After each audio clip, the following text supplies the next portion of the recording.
You're on at 98.5. This is Weekdays with Mike, and joining me on the line via Zoom today is Daniel from Collective Shout. Daniel, you've been over on the through Sydney and New South Wales and Queensland. You've been visiting a lot of schools. The demand appears to be getting higher from a lot of schools wanting you to come and talk to a lot of these young kids from as young as in year 5 right up to obviously high school. What has been, can you share some of these experiences have been like with these sessions? What sort of questions are they asking, and what does that look like? Sure. Thank you, Mike. And look, in terms of the questions, sometimes that takes a little bit of while to come through, to be able to share and ask things publicly. What I will say is what does happen a lot, though, is a lot of testimonies, a lot of experiences come to the fore for both young men and women. So it could be young men saying that they had been themselves exposed to sexualized content, to pornographic content from a young age, or it could be young women sharing their experiences of sexual harassment. And so a lot of that comes out, and we get to unpack that and obviously make sure that the kids get the appropriate support that they need, that they're the right channels both through the school and their families to get the care that they need on that. The most beautiful moments, though, have been when we've brought the young men and the young women together. We obviously have spoken to them separately, and then we bring them in together. And it's not a point scoring competition about who has the most challenges right now, because there's obviously significant challenges for both of them.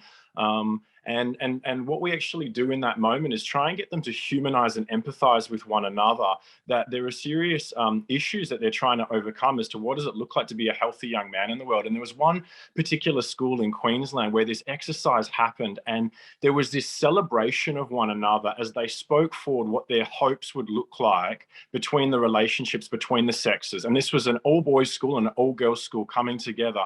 And it was one of the most profound moments, I think, of my entire time doing this, where there was this celebration, this humanizing, this empathizing with the challenges that they were going through as young men and young women. And for me, my take home, and the take home from the teachers in particular, was it's going to be a lot harder for them to treat each other poorly or not respect and honor one another when they've sat here, workshopped together, on paper, and then spoken to one another about these issues and listened deeply. And I just thought we just need more of that to bring young people together in opportunities where they can humanize one another. And it was just so profound. What's the feedback like from a lot of the principals or some of the teachers involved? Are they a little bit cautious at the start, and what does that look like? What's their impressions afterwards? Yeah, that school was definitely a little bit cautious at the start. And at the end, I think we all stood back and that went far better than we could have imagined, bringing the boys and the girls together. I think the feedback very much is, we need to do something about this. And it's great that the conversation has started. And the feedback that we've actually had recently, in particular, from the young men that I've received anonymously via the school, has just been extraordinary on that it's managed to get them to start to see things differently and to reflect on their own attitudes, their own behavior.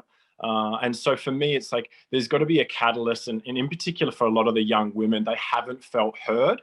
And sometimes I understand that sometimes there's reasons and there's barriers, and sometimes information doesn't get taken back to where it should. But being able to create a safe environment where their voices are heard, and then the schools can act appropriately to make sure that these young women are coming to a place that is conducive to their learning, to their flourishing, to their relational and emotional well-being, has been just one of the biggest encouraging experiences to share in of late.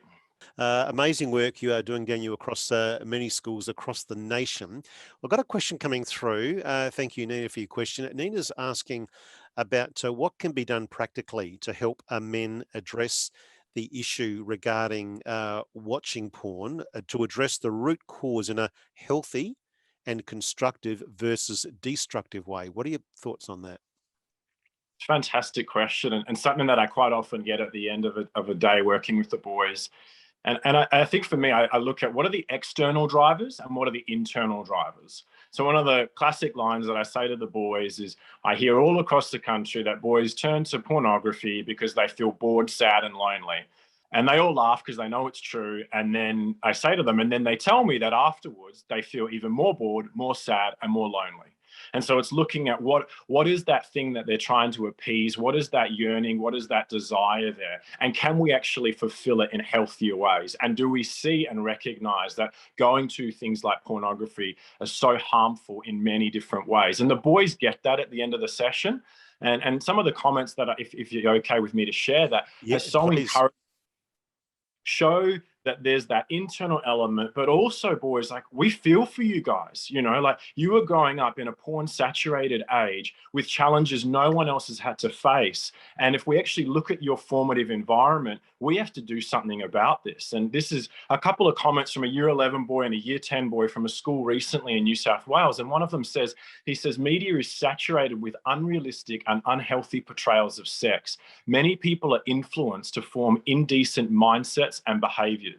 Everybody has a responsibility to stop this and confront it. It's like, wow, so profound. And another Year young 11? man, and this Year is 11, did you say? year 11 boy, and Wow. here's a year 10. These were sent through to me anonymously by the school, and I just have to share them because obviously we can despair a lot in space. But, this shows us what happens when we give these young men the opportunity to sit back, reflect, and appeal to their better natures and their better instincts, the kind of young men that we can be involved in celebrating and championing in our culture. This young boy says, he said, how serious these issues are in Australia and how it is twisting what we think about sex and girls, and that it's ruined what love is and what it means for marriage. And we need to take a stand for these things. And I just think, oh my gosh, thank you so much. And I think that's just it. I think when we present, yes, how ugly it can be and why that's not helpful for them, for their relationships, for their friendships, for their future, partners, but also why there is something so much better for them that they can aspire to. And that's my hope for them, is to leave them critical of some of the messages, some of what culture's spitting at them, and in fact actually want to cling on to this idea of what it is to be a healthy young man in the world and want to fight for things that are good and beautiful. Getting a few text messages coming through. Thank you, Tara from Palmyra. Just some feedback, Daniel. Tara says it's fantastic. There are people dealing with this in schools. Tara says thank you. So that's good feedback. So thank you. You get. Can you share some more feedback from some of the students? I love hearing the impact that it actually makes in these kids' lives. Sure, I'll share the feedback, but within the context that I just want to encourage all listeners, no matter what your role is, whether you're a parent, an older sibling, a friend, to just want to have conversations where young men are desperate for a compelling vision of masculinity, something to aspire to. And I'm not saying that I've arrived on that. I tell the boys I'm on that journey myself to becoming a healthy man, to live a life that aligns with the values that I espouse. And so my biggest thing is, I have these conversations because the boys just love it. And one of the most profound moments I think of nearly my life was at a school recently, where after the talk, these boys on their own accord, they would have been 15, 16 years old, came up to the front, and they, with, tears in their eyes, wanted to acknowledge and speak to one another and actually apologize for how they treated one another and treated some of their peers. And real weight where they'd recognized that they hadn't spoken to one another as they ought to, that they'd really failed in how they should have been in terms of their empathy, in terms of their kindness. And it was just this most beautiful moment of restoration and reconciliation, where there was forgiveness, there was apologies, and there was this real embrace with hugs and tears, mostly my tears, but it was just so profound, where then it was this then affirming, like, let's actually continue to encourage one another to be good young men, to actually speak words that lift up others, to call out bullying, to call out sexual harassment, to not participate and be a bystander. But they challenge one another after they'd acknowledged that they'd not necessarily lived up to their values, to then actually, how do we encourage one another to be that, more fully? And it was just so remarkable. It's one of those moments where you just wish you could invite our supporters and everyone else in to just see how incredible and profound these moments can be. Love that. Love hearing those stories, Daniel. Now, just to finish off today, I mean, you're doing an amazing work across many schools across the nation. What difference can we make if you're listening today, saying, I'm concerned? What can I do? Fantastic question. It's always a challenge. Like, I guess for us, it's just we never want to be bystanders and walk past standards, and that's always hard. And sometimes it's to be courageous in our own lives to confront certain things. But in practical ways, obviously, would love listeners to invite us to your schools. Melinda and I will be back in the West later this year. We're just rescheduling lots of events at the moment. It's going to be a very busy back end of the year. And the other thing I think people can do at the moment is the government has agreed to a roadmap to implement age verification online so young people don't get exposed to adult content. So they've Oh, wow. agreed to that. But what we see is the government actually act quickly on that. We know that there's obviously challenges right now in the world. There's huge priorities, but we don't want this to drop off. It's been a great commitment. So I would just encourage everybody to contact their MPs. This is their federal MPs with what are they doing to ensure the government goes ahead to ensure age verification happens so that little children aren't stumbling across horrific content online by accident. So that would be my two biggest things to encourage listeners to have a think about, and something that we all can do. And I just want to thank them all for their time and the wonderful questions, and obviously to 98.5 for having me here today. Pleasure, Daniel. Look, we love hearing the amazing work that you are doing in many schools, and we are looking forward to you catching up with you when you're back in Perth, and hopefully in the not too distant future.